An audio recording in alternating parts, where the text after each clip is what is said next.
Баршаңызға сәлем достар, бүгін сіздермен өте дәмді болып шығатын, ауызда ерейтін, мастер-класстарда үйрететін, заказға жасайтын пирожныйдың красный бархат пирожный рецептісімен бөлісетін боламын. Ол үшін каналға тіркеліп қойыңыз және де видеоны соңына дейін қарап өтіңіз.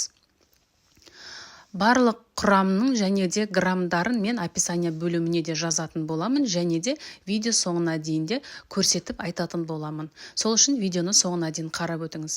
Бізге керегі 2 жұмыртқамыз қажет. Немесе 100 граммдай, 115 граммдай жұмыртқа қажет. Егер сіздерде таразы болмаған жағдайда 2 жұмыртқамызды алып, үстінен қантымызды қосатын боламыз. Қантты 6-7 ас қасықпен қостым. Таразымен өлшесек 115 грамм шықты. Енді қантымызбен жұмыртқамызды араластырып аламыз. Алдымен венчикпен араластырып көрдім. Венчикпен араластырсаңыздар ұзақ уақыт алады, сол себепті де миксермен араластырып алған дұрыс. Мен басында венчикпен араластырып, сосын миксермен де араластыратын боламын. Қанты ерігенше жақсылап тұрып араластырып аласыздар. 5-10 минутты қажет етеді. Біздің қантымыз еріген соң, оның үстінен айранымызды, сұйық майымызды қосатын боламыз. Таразыға салып, барлығының граммын өлшеп алдым.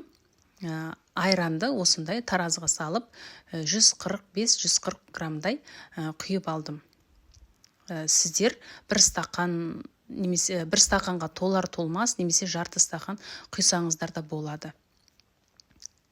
Және де 80 грамм сұйық майымызды құйып, мұны да миксермен араластырып аламыз. Сұйық майды 80 немесе 100 грамм құйып алсаңыздар болады.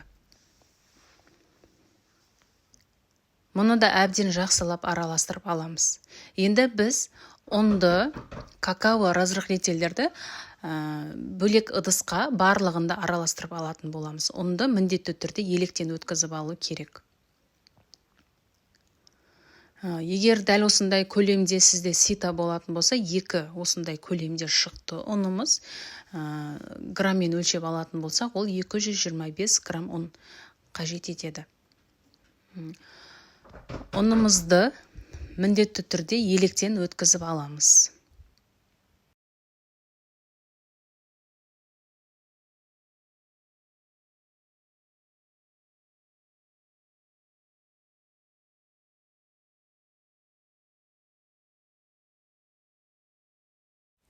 Енді мұның үстінен ас содасын қосатын боламыз. Ас содасы қасықтың ұшымен, яғни 4-тен 1 бөлігін қосамыз.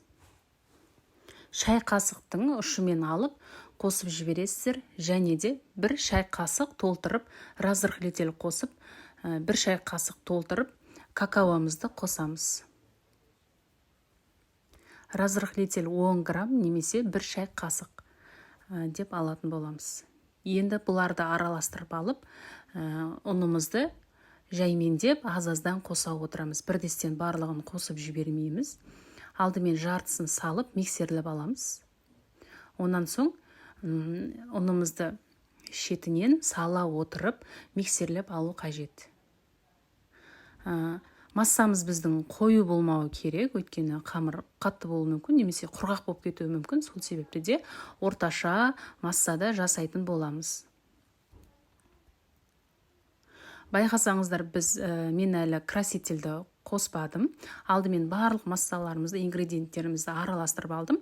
Красительді, бояғышымызды, яғни соңында қостым. Мұны да 1 шай қасықтай краситель қосамыз. Менде сұйық краситель. Егер сіздерде құрғағы болып жатса, жарты шай қасық қосып жібересіздер. Құрғағын көбірек қоссаңыздар, ол бір бордовый цвет болып кетеді. Сол себепті де осындай гелевый деп айтып жатамыз. Кез келген дүкеннен табылуға болады, кондитер магазиндерден.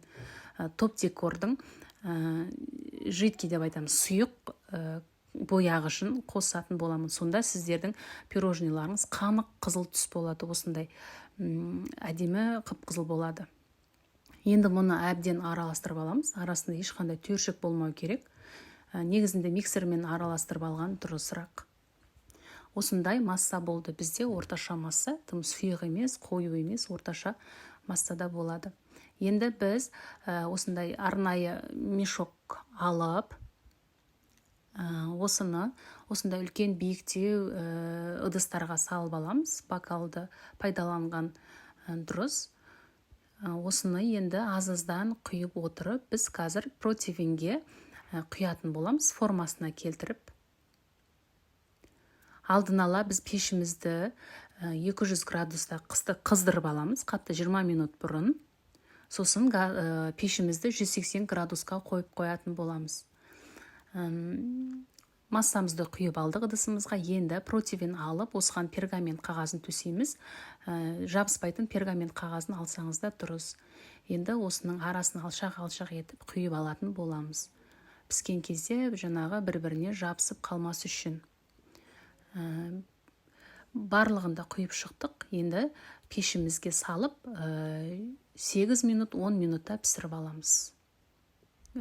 Пешімізде көп ұстамайсыздар, өйткені қатты болып қалуы мүмкін. Сол себепті де пирожныйлар тез пісіп кетеді. Қарап отырасыздар, 8 минутта немесе 10 минутта пісіп қалады.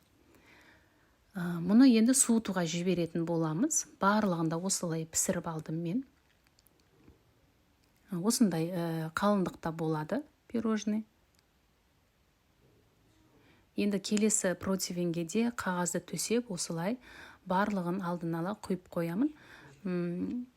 Және де пирожныйларды суытуға жібердім.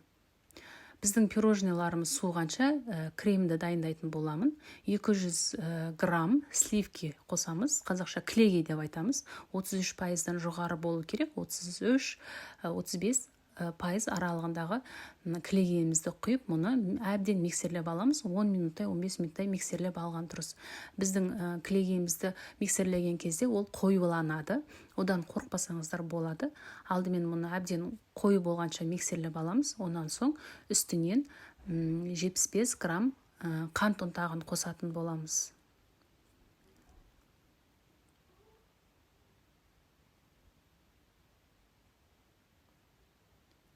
Қант ұнтағында қосып алдық. Енді 200 грамм творожный сыр деп айтамыз, немесе сливочный сыр деп айтамыз. Соны да қосуға болады. Менде бұл жерде сливочный сыр қосып жатырмын. Сіздерде егер творожный сыр болып жатса, соны қоссаңыздар, сонда кремдеріңіз қою болады. Негізі сливочный сырға қарағанда творожный сыр қоюлау келеді. Ал сливочный сыр бізде сәл сұйық болып кетеді креміміз. Егер сливочный сыр пайдаланып жатсаңыздар, онда сливочный сырдың граммын көбейтесіздер де 250 граммға, ал сливкидің граммын азайтасыздар. Енді кремімізді жасап алдық. Тәттілігі барлығы да өзінің жаңағы әдемі болып тұр. Енді мұны тағы да арнайы қапшыққа салып аламыз да, бас жағын кесіп жібереміз. Енді біз пирожныйларымызды жинайтын боламыз. Әр түрлі сәндеп жасасақ болады. Пирожныйымыздың ортасына кремімізді жағып аламыз дағы, бір-біріне жапсырып, тәрелкеге сәндеп шығамыз. Бетін кез келген жеміс-жидектермен сәндесеңіздер болады. Немесе бетіне қалған кремді сәндеп, насатканың көмегімен әдемелеп сәндеп шықсаңыздар болады. Мен бетіне қант ұнағын сеуіп шығамын.